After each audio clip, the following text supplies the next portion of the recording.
Johnny Cardoso has been ruled out of the World Cup. Carlo Ancelotti includes Neymar in Brazil's preliminary squad list, and a closer look at U.S. soccer and dual nationals. It's Wednesday, May 13th, 2026. We're 29 days away from the World Cup. I'm Eric Krakauer. That and more on First Touch Dispatch.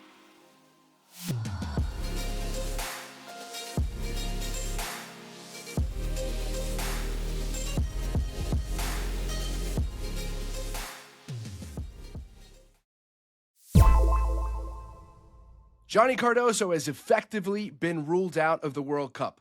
Cardoso's World Cup prospects had been further cast into doubt last week when his club, Atletico Madrid, announced that the U.S. men's national team midfielder had suffered a high-grade sprain of the ankle involving joint damage. Since then, the La Liga outfit has gone on to confirm that Cardoso's injury will actually require surgical intervention. Whether Cardoso deserved to make Mauricio Pochettino's final squad list had been a topic of much debate, hence the further into doubt part. Despite having won the trust of fiery head coach Diego Simeone and becoming one of the Argentines' regular starters, Cardoso's club form has rarely translated to the national team. Untimely injuries certainly playing a part. Cardoso had only recently made his return to the national team in March for friendlies against Belgium and Portugal after an 8-month absence, only for a leg injury to limit him to a first half of playing time in the 5-2 defeat to Belgium. The quality of those 45 minutes apparently also worthy of debate. That Cardoso is only the third American to play in a Champions League semifinal, DeMarcus Beasley and Christian Pulisic the other two, while failing to become a U.S. MNT mainstay is, for lack of other words, noteworthy. And what it signals about the current state of the national team is perhaps up for debate as well. We'll revisit that point in our closer look later in the show. Alphonso Davies has been sidelined by yet another injury, putting his World Cup participation in jeopardy. The Canadian international will miss the remainder of the Bundesliga campaign and faces a race against time to be back fit for the tournament after sustaining a left hamstring injury in Bayern Munich's semifinal second leg draw with PSG. This is the third muscle-related setback that has afflicted Davies since the defender's return from a cruciate ligament rupture in December. It's worth noting that Davies ruptured his ACL during a Nations League third-place playoff in March of last year, and that led to a rift between Bayern and Canada Soccer, with the former accusing the latter of being grossly negligent for fielding the player in a largely insignificant match, given his history of soft tissue injuries. Beyond his availability for the World Cup, there is some concern about the left-back's mental health, a sentiment that was shared by Bayern head coach Vincent Kompany. Davies himself admitted that his long-term spell on the sidelines had led to a mental breakdown. On a sporting front, Davies' absence would deal a significant blow to his national team's tournament objectives, with the consensus being that Canada should be able to compete for a top spot in Group B. There is cause for optimism, though, as a 48-team World Cup means there's more time between matches and, consequently, more of a chance that Davies could get up to speed before the group stage wraps up. Canada kick off their World Cup campaign in Toronto against Bosnia and Herzegovina before playing Qatar and Switzerland in Vancouver. Dick Advocaat is back at the helm of the Curaçao national team a mere 3 months after resigning. Advocaat makes a shock return after Fred Rutten, his successor, unexpectedly resigned. That resignation comes after Curaçao lost its March friendlies against China and Australia when the Islanders were outscored 7-1, and reports suggested that there was some discontentment within the squad about Rutten's tactics. The well-traveled 63-year-old Dutchman was appointed in February after Dick Advocaat, who guided Curaçao to an historic first-ever World Cup appearance, stepped down to care for his ailing daughter. Curiously, it was Rutten who suggested Curaçao hire Advocaat in 2023 to begin with, when he was unable to take the job himself. In reprising his role as Curaçao manager, Advocaat, who led the Netherlands to the 1994 World Cup quarterfinals, will become the oldest manager in World Cup history. Curaçao's unprecedented World Cup qualification success has hinged on the federation's ability to recruit players of Curaçaoan descent in the Netherlands, a scheme that was introduced by former Netherlands international and former Curaçao manager Patrick Kluivert. Importantly, unlike the cases involving Dutch players opting to play for other countries like Indonesia and Suriname, those choosing to represent Curaçao don't risk losing their Dutch citizenship, since Curaçao is a country within the Kingdom of the Netherlands. For more on players unknowingly renouncing their Dutch citizenship after choosing to play for other countries, check out the first episode of First Touch Dispatch.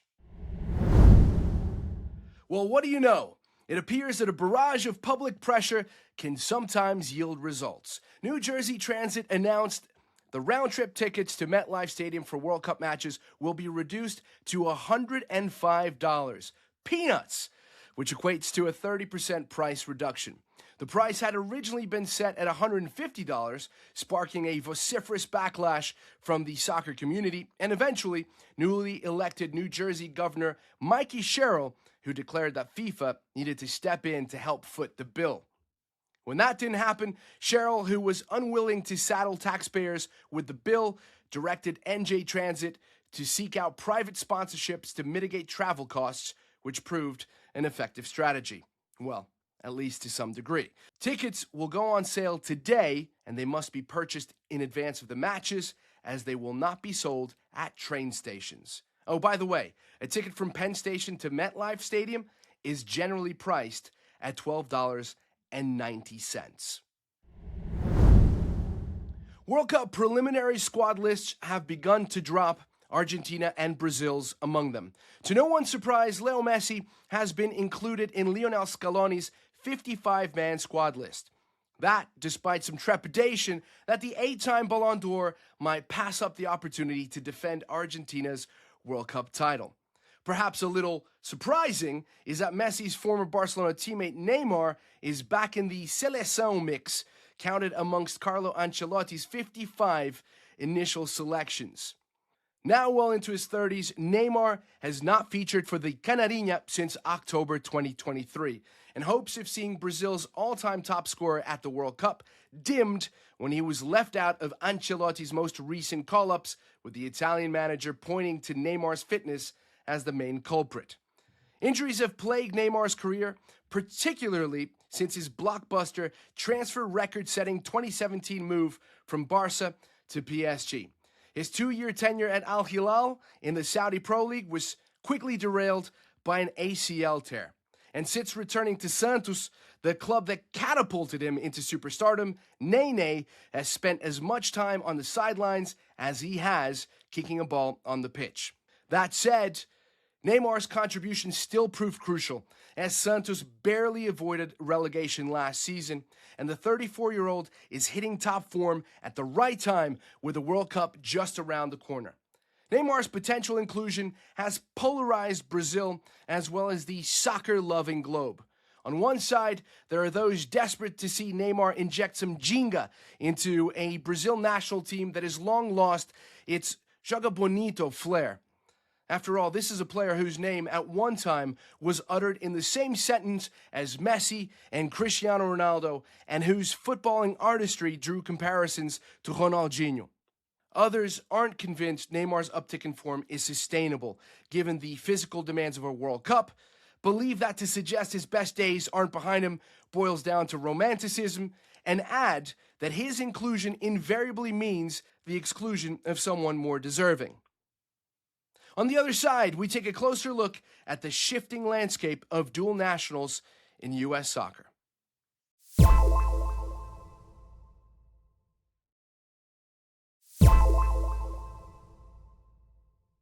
Here's a closer look.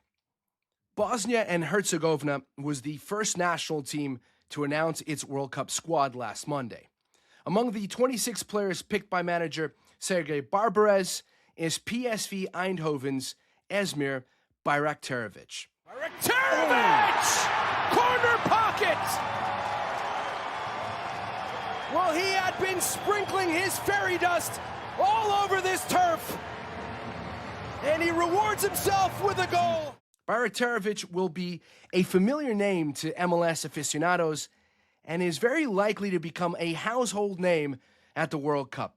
The 21-year-old Appleton, Wisconsin native got his start at the Chicago Fire Academy before making a move to the New England Revolution, where he quickly made his way through the youth ranks before making his pro debut at age 16. Having signed for PSV in January 2025, Bayraktarovic is coming off a breakout season in the Eredivisie, contributing to the club's record-breaking title win with a tally of 4 goals and 6 assists. However, it was his decisive penalty against Italy in the UEFA World Cup qualifying playoffs that made headlines as it booked Bosnia and Herzegovina's ticket to the big show. If you're wondering why Bayraktarovic will be taking on defenders at the World Cup draped in anything other than the stars and stripes, you're not alone. Especially considering that the fleet-footed winger not only represented U.S. soccer at youth level, but was also capped at the senior level by Greg Berhalter. Well, wonder no longer. Here's the man himself. It's hard to explain. I mean, every time you're on the field, it's just like you would do anything to win the game for the team, and it's like that every time I play. But for Bosnia, it's your own people. It's obviously a smaller country, so everything kind of feels like a family, and it's the best. Opting to play for a country besides the one where a person was born is far from unusual in soccer. The list is endless. It includes World Cup winners like Italy's Mauro Camoranesi and Germany's Lukas Podolski, European champions like Portugal's Pep and Italy's Jorginho, and AFCON champs such as Algeria's Riyad Mahrez and Senegal's Kalidou Koulibaly. The same is true for cases like Bayraktarovic's, where players have worn the crests of 2 different nations at senior level. One of the most notable recent examples, Diego Costa, who played for both Brazil and Spain. There are various reasons for choosing one country over another, or even switching allegiances. For Bayraktarovic, the pull of his Bosnian heritage was simply stronger than that of his country of birth. But it also underscored a football federation's willingness to look for talent beyond its borders and recruit from its diaspora, something we discussed in last week's dispatch, and again, something that is not unusual. However, what is of interest insofar as the United States is concerned is that it marks somewhat of a shift. After all, it wasn't that long ago that Jurgen Klinsmann felt it necessary to bolster the U.S. national team by dipping into the American diaspora in German football. Klinsmann wasn't shy in expressing his opinions. Not nearly enough Americans were plying their trade in Europe. European-based players were better trained, were playing at a higher level, and academies and clubs in the United States were simply not developing enough talent. Understandably, not well received by MLS. The German coach's 2014 World Cup squad featured 5 players recruited from Germany: John Brooks, Tim Chandler, Fabian Johnson, Jermaine Jones, and Julian Green. Remember him? Fast forward a decade or so, and we find ourselves in a very different situation, where not only is there a debate as to whether a Champions League semifinalist deserves to be amongst Pochettino's 26, but also where the quality of talent being developed is such that players of mixed heritages are now in the privileged position of being able to pick the nation they want to represent. And that is both a blessing and a curse, as U.S. soccer is likely to increasingly find itself in a tug of war with other nations, some more steeped in soccer tradition, to convince a player to commit to representing the United States. Similarly to what happened when the U.S. and Mexico were battling for Jonathan Gonzalez's allegiance in 2018. Mexico won, by the way. For every Ricardo Pepi who rejected Mexico's advances to play for the United States, there will inevitably be an Esmir Bayraktarovic, an Obed Vargas, or a Brian Gutierrez. Of course, as the U.S. continues to churn out more and better talent, the national team is sure to benefit in the long run. And as that happens, it could ultimately make it more appealing to foreign-born players of American heritage who will be in the same position as Bayraktarovic.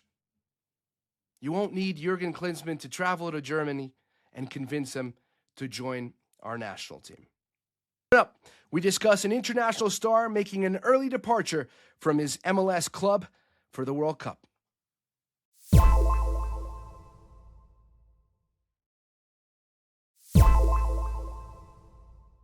And here's one for the road. James Rodriguez appears to be on the way out from Minnesota United. In one of the more bizarre MLS transfer deals, Rodriguez arrived in February and has only made 4 appearances, including 1 start and 102 minutes. The deal was always meant to be short-term, but with only 2 MLS and 2 U.S. Open Cup showings, Loons fans will try not to be too disappointed that he did not turn out to be their Wonderwall. See what we did there? For more on this story, check out First Touch Weekly. For our producer, Brad Pauly, I'm Eric Krakauer. This is First Touch Dispatch. Until next week.